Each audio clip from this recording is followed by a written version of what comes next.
तो नेक्स्ट जो है हम देखने वाले हैं Lewis dot structure of ammonia. ठीक है, अब देखिए लुईस जो है ही वाज ए साइंटिस्ट, और लुईस ने क्या किया, ये पहला साइंटिस्ट था जिसने बोला कि अगर कोवेलेंट कंपाउंड बन रहा है तो atoms are sharing electron, and why they are sharing electron, because they want to attain configuration like noble gas.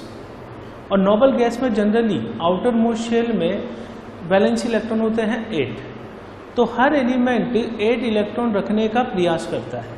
He tries to attain 8 electron structure, this is called as completion of octet. Octet means 8 electrons.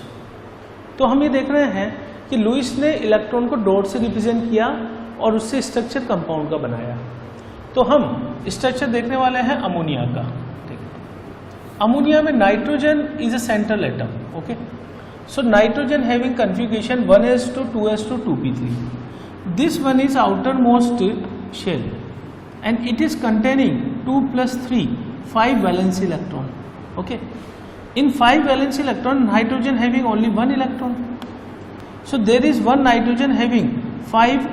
This must be represented by dot because we are talking about the Lewis dot structure, but I have represented it by cross so that we can differentiate between hydrogen and nitrogen electrons.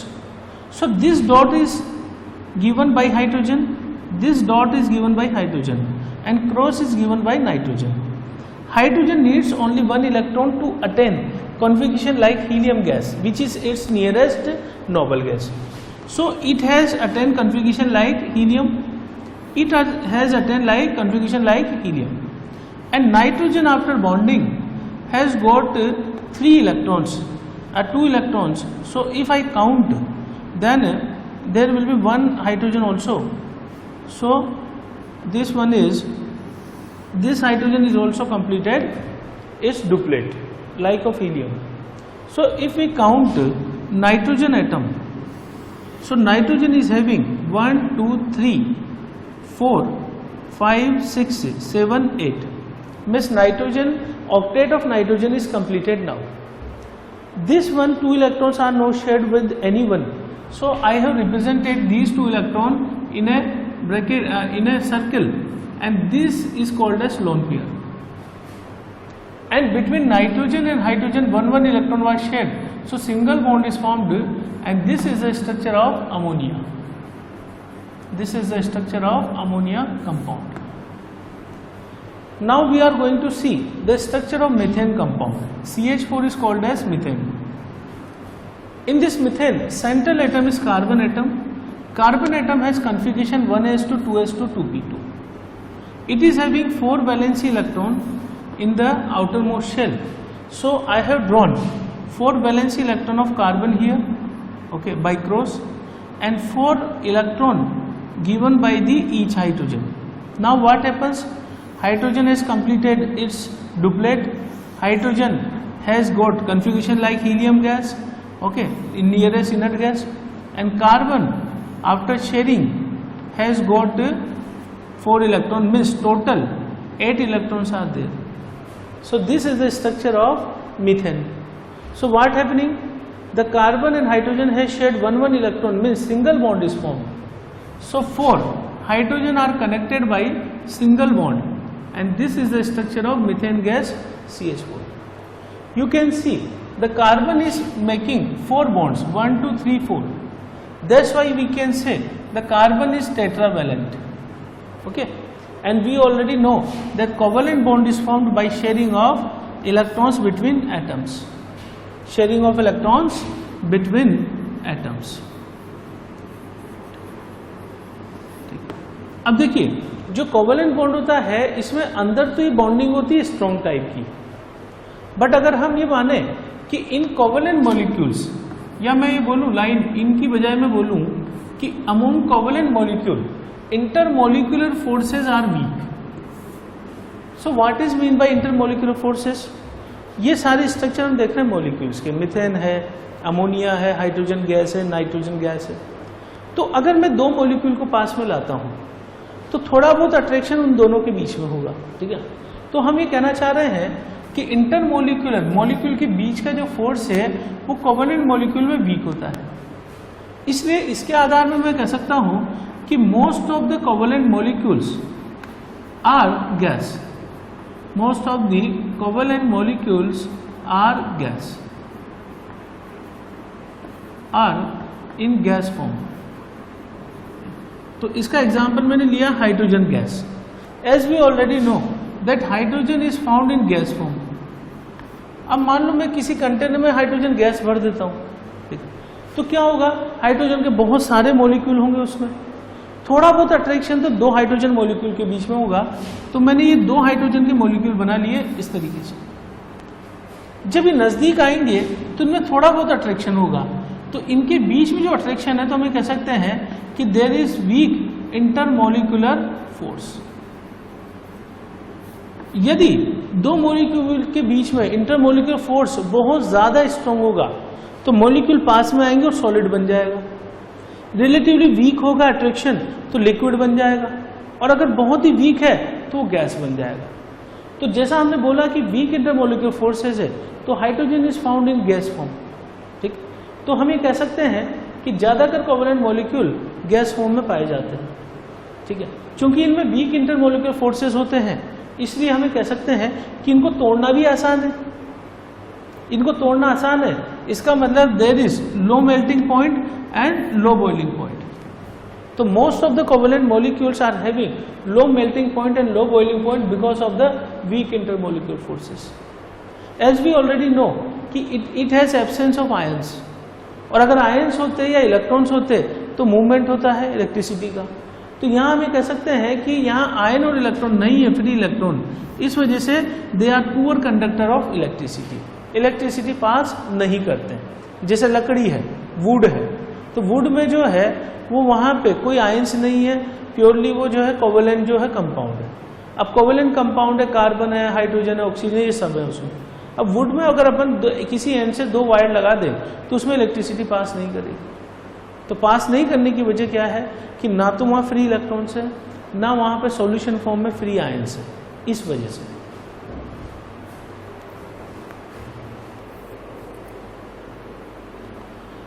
चलिए इसके बाद हम देखने वाले हैं allotropes of carbon. Allotrope हम किसको बोलते हैं कि नेचर में बहुत सारे एलिमेंट है ना। तो नेचर में बहुत सारे जो एलिमेंट है, तो नेचर में वो सारे एलिमेंट जो है किसी न किसी स्टेबल फॉर्म में पाए जा रहे हैं। कम कर दो फैन थोड़ा सा, है ना। नेचर में किसी न किसी फॉर्म में वो एलिमेंट पाए जा रहे हैं, ठीक है। तो अगर कोई एलिमेंट है वो एक से ज्यादा डिफरेंट टाइप के कंपाउंड नेचर में पाए जा रहे हैं, जिसमें केवल वो प्योर एलिमेंट ही होना चाहिए, तो उस कंपाउंड को हम बोलते हैं एलोट्रॉप। जैसे अगर मैं कहूं कि कार्बन का एलोट्रॉप, तो प्योर कार्बन ही होना चाहिए उस कंपाउंड में। अगर कुछ और है नेचर में तो फिर अपन उसको एलोट्रॉप नहीं बोलेंगे, उसको हम कार्बन का कंपाउंड बोलेंगे। जैसे methane is a compound of the carbon, but it is not the allotrope. Allotrope उस एलिमेंट का नेचर में पाए जाने वाला कंपाउंड होना चाहिए जिसमें प्योर वही एलिमेंट होना चाहिए। तो अगर मैं कार्बन के ऐसे दो कंपाउंड देखूं नेचर में, तो there are only two compound in the nature of made from carbon which has only carbon. यानी कि हम ये कहेंगे कि केवल कार्बन पाया जाता है, बस इसके स्ट्रक्चर में फर्क होता है। तो आपस में ये दोनों कहे जाते हैं allotropes. These two are allotropes. So we are talking about the first allotrop. It is diamond. What happens in the diamond? Since we know that the carbon is tetravalent. Tetravalent means carbon can be combined with other 4 atoms. या carbon can form 4 valency in this manner. ठीक है, तो around carbon there might be 4 bonds. ठीक है, if 4 single bond, 2 double bonds, 1 triple bond, 1 single bond. So in the manner, suppose I make this compound, there are 4 bonds. This is alkyne, there is 4 bonds. So in any structure, carbon is having 4 bonds around it. So in the diamond structure, what happens? That each carbon is connected with 4 other carbon atoms. You can see here. Similarly, this carbon is connected with 4 carbon atoms. Similarly, this carbon is connected with 4 carbon atoms. So what we can say that each carbon is bonded to 4 carbon atoms. और ये structure यहाँ पे खत्म नहीं हो रहा है. There is a long chain. So in this manner we can say this is called as 3-dimensional covalent molecule. So what is diamond? Diamond is 3-dimensional covalent molecule, and since the structure of molecule is very large, so we can say it is a giant structure or giant molecule. अब because of the giant molecule, अगर हम किसी एक particular atom को तोड़ना चाहें energy देकर, तो it would be very difficult, क्योंकि पूरी एक लंबी नेटवर्क बना हुआ है. ठीक है. सो वी कैन से कि इसको तोड़ना बहुत मुश्किल है. That's why it is having high melting point and boiling point. और कार्बन के बारे में कहा जाता है कि इतना स्ट्रॉन्ग तरीके से पैकिंग है इसका कि it is hardest natural substance. Nature में जितने भी कंपाउंड पाए जा रहे हैं उसमें आयरन सबसे हार्ड माना, सॉरी डायमंड सबसे हार्ड माना जाता है. यहां पर कोई इलेक्ट्रॉन नहीं है. ठीक है. इलेक्ट्रॉन की एब्सेंस के कारण, बिकॉज कंडक्टिविटी होती है इलेक्ट्रॉन के मूवमेंट के कारण. किसी वायर में करंट फ्लो करता है, इलेक्ट्रॉन का मूवमेंट होता है. तो यहां पे चूंकि फ्री इलेक्ट्रॉन्स नहीं है, तो हम कह सकते हैं कि it is non conductor of electricity. But very important point, it is a very good conductor of heat. अगर मैं हीट के बारे में बात करूं तो यहां से गर्म करना चाहूं तो ये बिल्कुल कनेक्टेड है सीरीज में, तो हीट बड़े आसानी से यहां ट्रांसफर होने लग जाएगी. So it is a good conductor of heat while bad conductor of electricity. अब दूसरा जो हम स्टडी कर रहे हैं इसका एलोट्रॉप, वो है ग्रेफाइट. ग्रेफाइट में क्या होता है कि हर कार्बन इस तरीके से जुड़ा होता है. देखिएगा ध्यान से, हर कार्बन इस तरीके से जुड़ा होता है. इसके आसपास 4 बॉन्ड है, पर साथ में एक डबल बॉन्ड भी है. तो हम यहां से देख सकते हैं कि यहां हर सेंटर पे कार्बन एटम है. ठीक है ना. यहां दिखाया नहीं गया है, लेकिन आप समझ लीजिए कि there is 1 carbon atom at each corner. तो हम क्या देखेंगे कि हर कार्बन के पास में it is connected to 3 carbon atoms in this manner. और फिर आगे जाएगा तो each carbon is connected with 3 carbon atoms. 1 carbon is connected with double bond, 1 carbon is connected with double bond, and other 2 carbon are connected with a single bond. अब ये जो double bond होता है ये वीक होता है, तो ये फ्री होकर इलेक्ट्रॉन दे देता है. तो ग्रेफाइट में फ्री इलेक्ट्रॉन्स पाए जाते हैं. जो इलेक्ट्रॉन होते हैं ग्रेफाइट में फ्री इलेक्ट्रॉन्स पाए जाते हैं. फ्री इलेक्ट्रॉन के कारण हम कह सकते हैं it is a very good conductor of electricity. तो ग्रेफाइट के बारे में सबसे अच्छा पॉइंट ये है कि diamond is a bad conductor of electricity while graphite is a good conductor of electricity. यहां लेयर के बीच में गैप होता है और बहुत वीक फोर्स होता है. There is a weak force between layers. अब ये जमता कैसे है कि यहां पे मैं देख पा रहा हूं एक हेक्सागोनल रिंग बन रही है. ठीक है. तो it has hexagonal planar rings. ये एक ही प्लेन में है. प्लेन का मतलब 2 डायमेंशन में. ठीक है. तो there is hexagonal planar rings, और ये सारी रिंग मिलकर एक लेयर का फॉर्मेशन करेगी. तो ग्रेफाइट की एक लेयर में देखूंगा तो उसमें हेक्सागोनल यहां से रिंग इस तरीके से बनी होगी. तो रिंग है इसके अंदर, प्लेन लेयर के अंदर. फिर दूसरी लेयर भी सेम है, रेप्लिका, और ये दूसरी लेयर है. Between these 2 layer very weak force is present. ठीक है. बहुत वीक फोर्स है, तो मैं थोड़ा भी फोर्स लगाऊं तो ये इस तरीके से स्लिप कर सकता है. तो ग्रेफाइट जो है इट हैज स्लिपरी एक्सपीरियंस. यानी अगर आप पेंसिल में जो ग्रेफाइट डाली जाती है लिखने के लिए, अगर आप उसका पाउडर बनाएंगे और उसको आप ऐसे करेंगे चूरा बना के, तो वो आपकी उंगली के बीच में स्लिप करेगा. तो पेंसिल में जो पड़ा हुआ ग्रेफाइट वो स्लिपरी अपीयरेंस रहता है बिकॉज ऑफ दिस रीजन कि 2 layer can slide over each other while applying force. और कोई चीज ऐसे स्लाइड करेगी तो स्लिपरी होगी. इन दोनों के बीच में बहुत ही वीक फोर्स अट्रैक्शन होता है. ठीक है. इसलिए ये सॉफ्ट होता है. ठीक ना. सॉफ्ट मतलब थोड़ा सा भी फोर्स लगाया तो वो टूट गया. तो graphite is soft, graphite is slippery, graphite is a good conductor of electricity and poor conductor of heat. ठीक. ये पॉइंट जो है, और it has layer structure, each layer has hexagonal planar rings.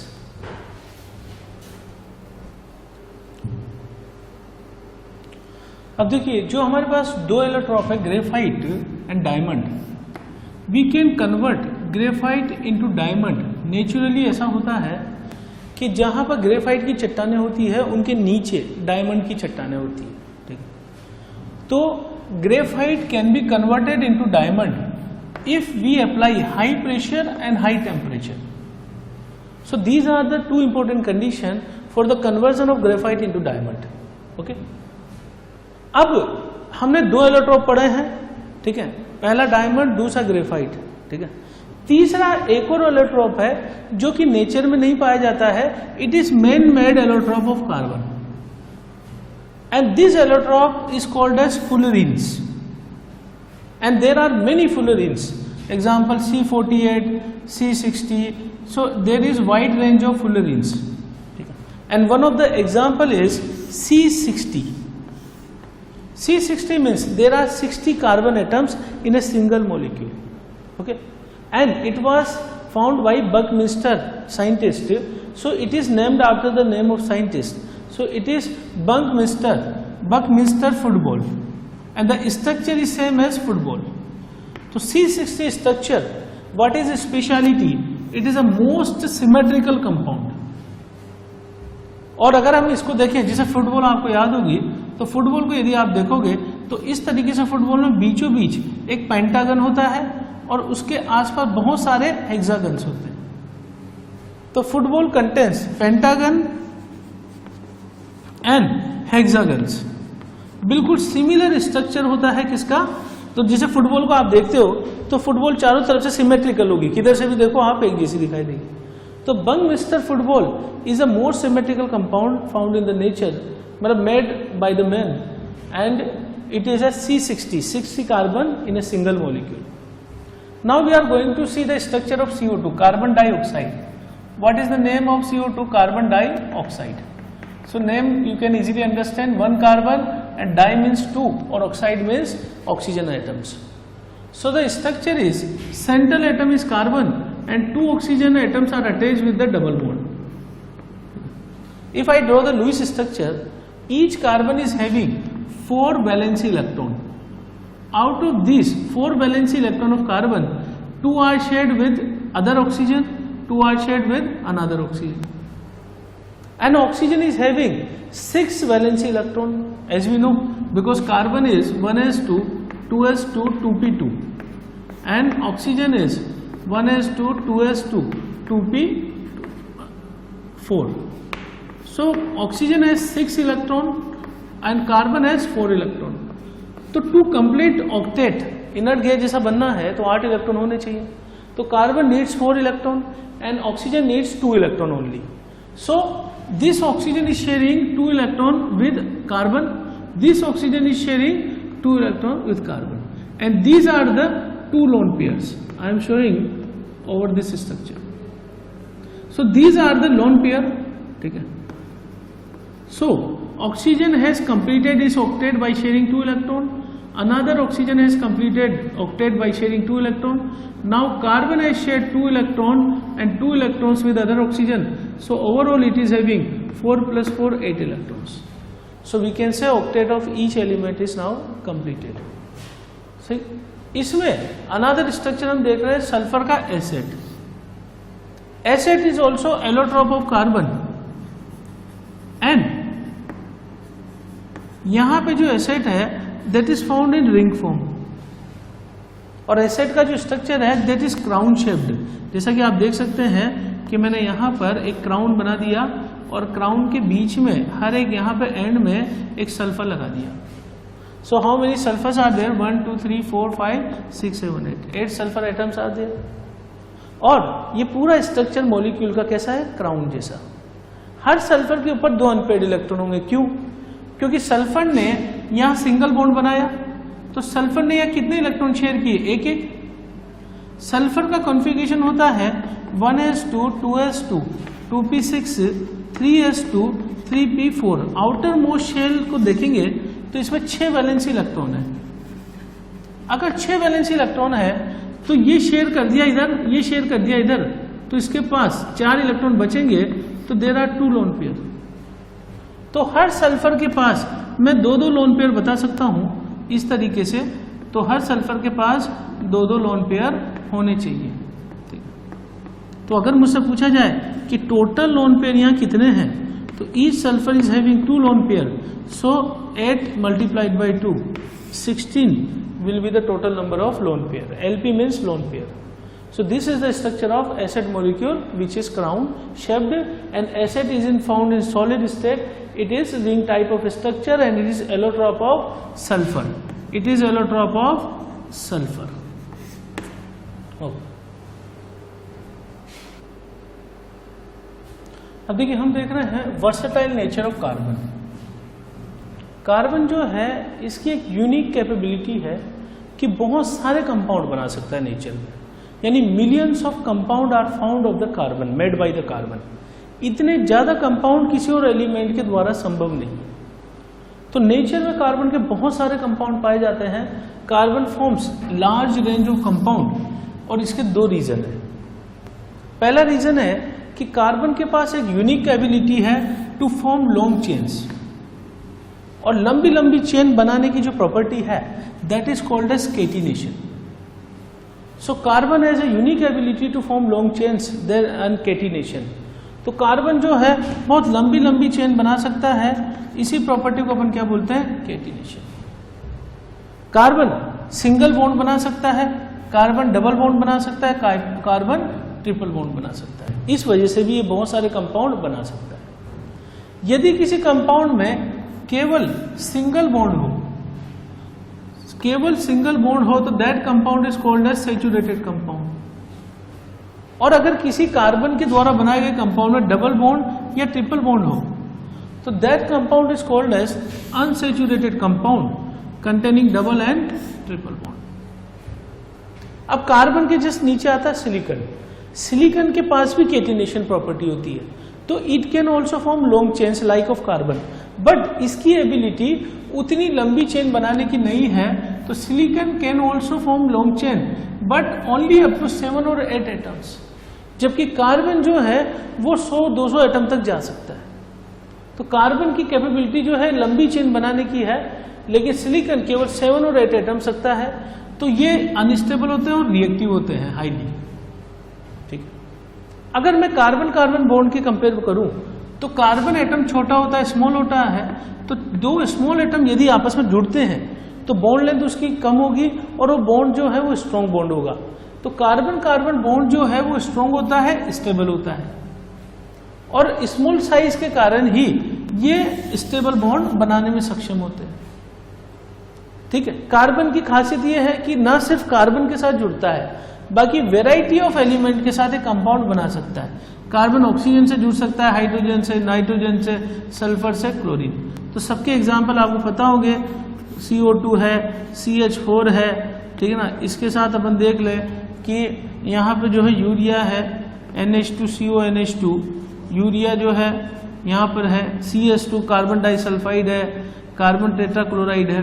तो कार्बन की एक यूनिक कैपेबिलिटी है कि बहुत वाइड रेंज ऑफ एलिमेंट के साथ ही कंपाउंड बना सकता है, और सैकड़ों लाखों कंपाउंड इसके नेचर में पाए जाते हैं।